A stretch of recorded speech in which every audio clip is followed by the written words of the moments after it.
YouTube, what's going on? It's been way too long. Welcome back to my channel. In this video, we're talking about a topic that we all love. You love it, I love it, we all love it. And most importantly, I hope you're not skipping it, it's leg day. All right, so in this video, we're gonna cover everything that you need to know about your leg workouts. How to set them up, what exercises you should be doing, what exercises aren't quite as important, what should you focus on, what should you not focus on.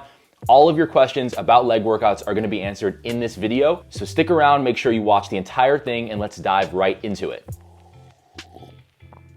Need that coffee. All right, so this video is gonna be broken down basically into two parts. The first part is going to be 3 basic types of leg exercises that need to be included in all your leg days. And basically you wanna think of these as sort of like the non-negotiables of your leg workouts. If you do nothing else, these are the 3 types of movements that need to get done in all your leg sessions. And I'm even gonna overlay some training footage for you on the screen of me doing them, just so you can get a good idea of what they look like and kind of how to implement them. And then the second part of the video is going to be how to actually set up your leg session. So once we talk about the types of exercises that you need to be doing, we'll talk about how to actually set up the leg day. So what do you start off with? What do you do in the middle of the workout? What do you finish off with? What's important? What's not as important? How many total exercises should you do? How many sets of each exercise should you do? We're gonna cover all the basics. Okay, so now that the coffee is down the hatch, let's dive into part 1 of this, which is the 3 main types of leg exercises that you need to be including in all your leg days. Now, these are 3 basic movement patterns. And basically think of a movement pattern as like an umbrella term where underneath that umbrella, there's a bunch of different exercises that you can include that fall into that movement pattern. So again, as long as you get these 3 movement patterns done, you're doing what you need to do to be successful in these leg sessions. And all 3 of these movement patterns are what are called compound exercises, which is basically just a fancy way of saying movements that train more than one muscle group at once. Okay, so the first type of movement pattern that needs to be in all of your leg days is what's called a knee dominant movement. Now, as the name implies, this basically means any exercise where the knee is the main joint that's being worked in the movement. And again, it's a compound movement, so there's more than one joint being worked, but your knee is gonna be the primary joint work for the most part in this type of movement. And basically, for the most part, knee dominant exercises are different variations of a squat. You're probably already doing squats in your workouts, but there's a lot of different variations that you can do in terms of specific exercises that you might want to select. And there's a lot of exercises that fall into this category, so I'm not gonna be able to list all of them, but I wanna give you quite a few just to give you a basic understanding of what you might wanna do when it comes to knee dominant exercises. So these are exercises like barbell back squats, barbell front squats, dumbbell goblet squats, Smith machine squats, leg press, hack squats. Now, the thing with these types of exercises is that yes, they're compound movements, so they're gonna work both the knee and the hip joint, which means you are going to train technically your quads and your glutes. It's not gonna be one or the other. And basically, based on the way that you're executing the movement, that's going to determine whether it's a little bit more quad focused or glute focused. But for the most part, when I program these exercises for my online coaching clients, I'm doing it with the intention that this is gonna be a little bit more of a quad focused type movement. And you'll see later on other types of exercises that are gonna target other parts of your leg, but just for the sake of simplicity, this type of movement pattern is really quad focused. Okay, the second type of movement pattern that you really wanna focus on in your workouts and make sure to include is what are called hip dominant exercises. So again, these are compound movements as well. So just like the knee dominant exercises trained mainly the knee, but it also trained the hip, these exercises train mainly the hip, sometimes a little bit of the knee as well, but they're mainly hip dominant. That's why they're called hip dominant exercises. But these kind of exercises fall into 2 main categories. You have hip hinge movements and you have hip thrust based movements. So with the hip hinge movements, these are movements like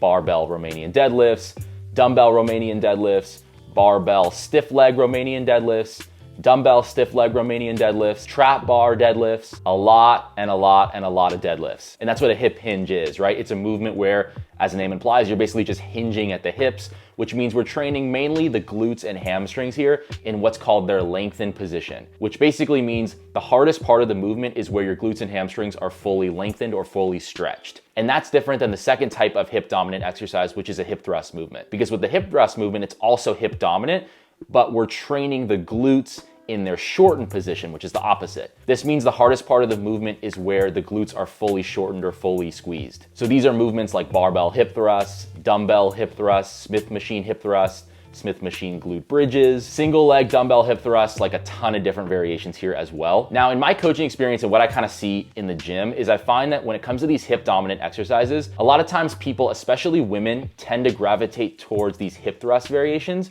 and they do more hip thrust stuff than they do hip hinge stuff. And really you want to be doing a combination of the two. One isn't necessarily better than the other. I just find that people tend to do more hip thrust variations as opposed to hip hinges. So I want to make sure that you're doing a combination of the two in your programming. Okay, the third main type of leg exercise that you want to include in your workouts, and this is a little bit more underrated, and these are going to be single leg exercises, or at least exercises where you emphasize one side more than the other. And I'll explain exactly why you would want to do these exercises, but a few examples of these are things like reverse lunges, dumbbell split squats, Bulgarian split squats, which is everybody's favorite exercise in the gym, single leg Romanian deadlifts, walking lunges, forward lunges, lateral lunges. So a lot of lunges, a lot of split squats, and just any sort of single leg variation that you can think of. Now, it makes sense why we would do squats. It makes sense why we would do hip hinges and hip thrusts, but why would we do these single leg movements? Like, what's the main purpose of them? Well, in the gym, if you're somebody that you're just trying to lose weight, you're trying to build some muscle, you're trying to get more toned, move better, feel better, a lot of times we pick exercises that are more aesthetic based, right? Exercises that are programmed to kind of make us look better and improve our overall physique. And there's nothing wrong with doing that. I think the majority of your exercises are probably gonna fall into that category. But it's important to be quote unquote functional in your training. And that's a word that gets thrown around way too much in the fitness industry. I think a lot of people overuse that term because really anything can be functional, right? It depends on what you're trying to achieve in your training. But one of the benefits of doing these single leg exercises is you get some additional benefits that you don't always get with the basic squat movement patterns and the deadlift movement patterns and the hip thrust movement patterns. And that is you get to focus on stability, balance, coordination, and just overall athleticism. With these types of single leg movements, whether it's a Bulgarian split squat, a forward lunge, a single leg Romanian deadlift, whatever it is, oftentimes these are exercises that you'll see a lot of athletes doing. And that's because there's a balance component and there's a stability component required when you're just doing one side of the body at a time, right? It's the difference between doing a single leg squat versus doing a leg press. Both are great exercises, and a leg press might be a little bit better for building muscle. But what's great about something like a single leg squat is it allows you to focus on one side at a time, which can really help you move better and feel better over the long run. Now, I'm not saying that these exercises should necessarily make up the majority of your training, and you'll see in a minute where you'd want to put these single leg movements in your actual workouts. But I wanted to mention these as part of the three main types of movement patterns because I think it's something that's very underrated and it's overlooked, and I want you to include these kinds of movements in your programming. Okay, so those are the three main types of movements, and again, these are just kind of like the best bang for your buck exercises because they're compound movements. They allow you to get more done in less time, which for you, if you're busy in your life, which you probably are, makes a ton of sense in your training. But now I want to get into part two of this video, which is basically how to set up your workout programs overall, right? Because now that we know what exercises we need to be including, right? Knee dominant exercises, hip dominant exercises, and single leg movements, now that we know these exercises exist and that we need to be doing them, how do they all fit into the program? And how do you actually organize each leg session to include each of these types of movement patterns? Well, let's start big picture and we'll kind of work our way down to more of the nuanced stuff as we move on with the video. So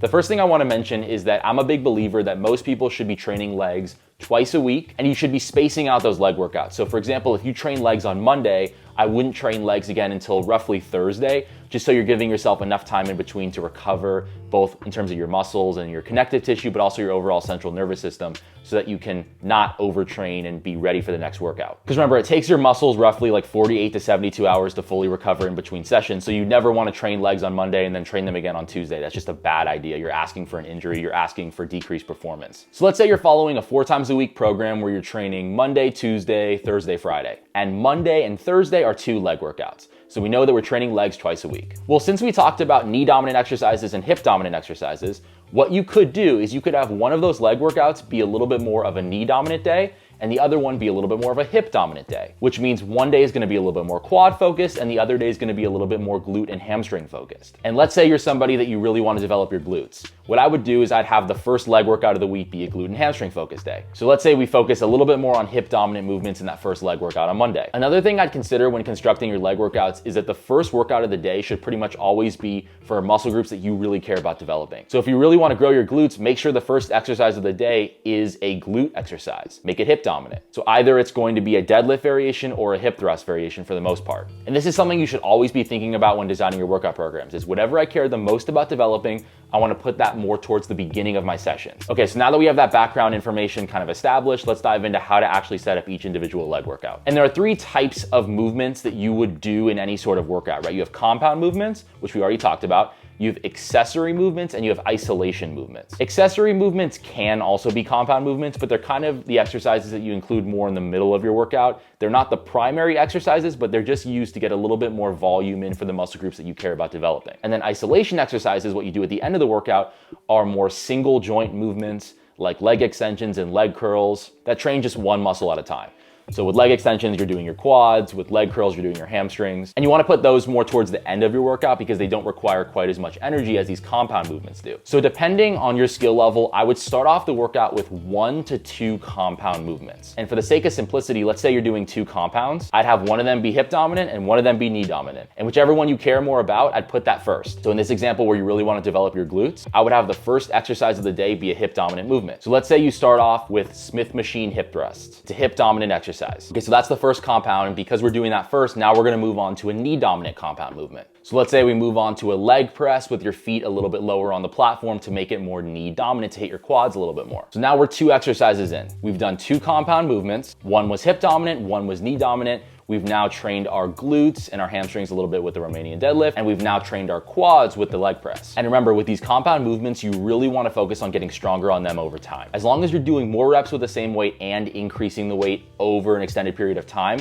you're going to build muscle and you're going to notice a ton of progress with your physique. So in terms of these compound movements that we're doing early on in the workout, what rep range should we actually be in with these? Well, generally speaking, if we're talking about training for performance, but also trying to look better, I think you should be roughly in the 5 to 8 rep range with these heavy compound movements. That's gonna allow you to lift heavy enough to get stronger over time, but it's not gonna be too heavy to where the risk of injury goes up. Like, I don't think you should be doing 1 rep maxes on these exercises. Kind of a stupid idea, to be honest with you. If you're in that 5 to 8 rep range, that's just kind of the sweet spot to be in my opinion. So maybe you do 3 sets of 6 to 8 reps on that barbell Romanian deadlift, and then you do 3 sets of 6 to 8 reps on that leg press with your feet lower on the platform to make it more knee dominant. And those are the first 2 exercises of this example leg workout. Then we move on to more the middle part of the workout. This is where we do those accessory movements that I was talking about, which are technically also compound movements in that they train both the knee and the hip joint, but maybe these aren't exactly your primary focus, and maybe you're gonna go in the slightly higher rep range with these kinds of exercises. Now, remember how we talked about those single leg exercises?